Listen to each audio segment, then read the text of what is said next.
Dahil nga nahihirapan ang mga Tagalog na umintindi ng Bisaya mga kalabs, ayan magtagalog version na naman ang kalabs yung ngayong araw na ito. At sa araw nga na ito mga kalabs, sumunta kami ni Janela doon sa sakahan kasi nga nagro-rotor or nagtraktura na sila Papang at Kuya Jimwell. Sa totoo lang mga kalabs, not feeling well talaga ang kalabs niya ng pagpunta ng sakahan. Kaya lang gusto talaga ni Janela na magpunta kasi nga gusto niyang magbisikleta at ako naman gusto kong lumanghap ng simoy ng hangin. Wala naman talaga akong plano kasi alam ko naman nagbi-video naman sila Papang kasi may dala silang cellphone. Kaya lang ang sarap talaga sa feeling na magpunta doon kasi nga nandyan silang dalawa at makita mo ang kanilang mga trabaho. Pagkadating ko nga mga kalabs na mga talaga ako kay Kuya Jimwell kasi nga kabisado na niya ang pagdadrive ng rotor. At ang sarap makita na nakakatulong na siya sa kanyang papa. Hindi naman sa pinapatrabaho namin sila mga kalabs.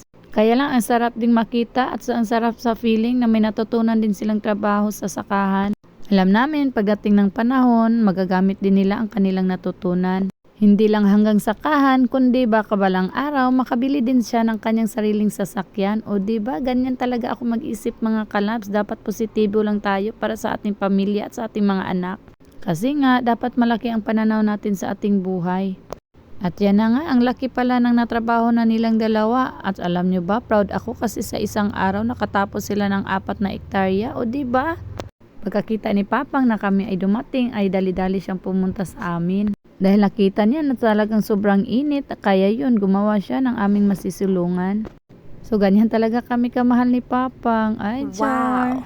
At dyan sa kinatutuyuan namin mga kalabs, dyan kami gagawa ng aming munting kubo. At habang si Papang ay gumagawa ng aming masisilungan, si Kuya naman ay nagpatuloy ng pagtraktor.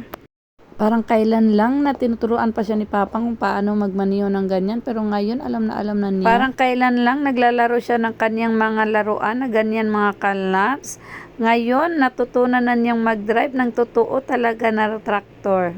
So sino bang magulang ang hindi matutuwa? So ganyan talaga mga kalabs, dapat talaga tayo matuwa sa ating mga anak, malaki man o maliit ang kanilang achievement sa buhay, ipagmalaki talaga natin sila. At habang si Kuya ay nagtraktora, si Janela naman ay naglalaro. At pagkatapos ni Papang nagmawa naming masilungan, nagmerienda muna siya dahil siya naman ang susunod na magdadrive ng traktora. At dahil si Papa naman ang nag-drive, si Kuya na naman ang magmerienda at magpapahinga. Salamat din tatay sa dala mong merienda. Doble na ang kanilang merienda ngayong araw na ito.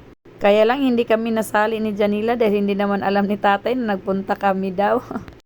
Sinabihan nga ako ni nanay na wag munang magpunta sa sakahan pero matigas ang ulo natin minsan. Pasensya ka na nanay. At si Papang naman ang nag-drive ng traktora at habang kami nagmimerienda ay ayan, ang sweet ni Kuya kay Janela. Sana soon Kuya, ganyan ka ka-sweet sa mga kapatid mo ha. Hindi lang sa girlfriend, ay matagal pa pala yun.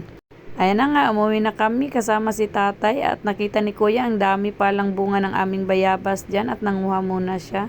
At yan na nga, sinabihan ni tatay si Kuya Jimwell na magpalit muna ng magtraktor kasi nga si Papang magkuha ng gasolina. At habang si Kuya ay nagtraktora, si tatay naman ang nagkamasid sa kanya. So that's it for today's video mga kalabs. Huwag talaga nating hayaan na walang matutunan ang ating mga anak kahit sa maliit lang na trabaho. So thank you for watching!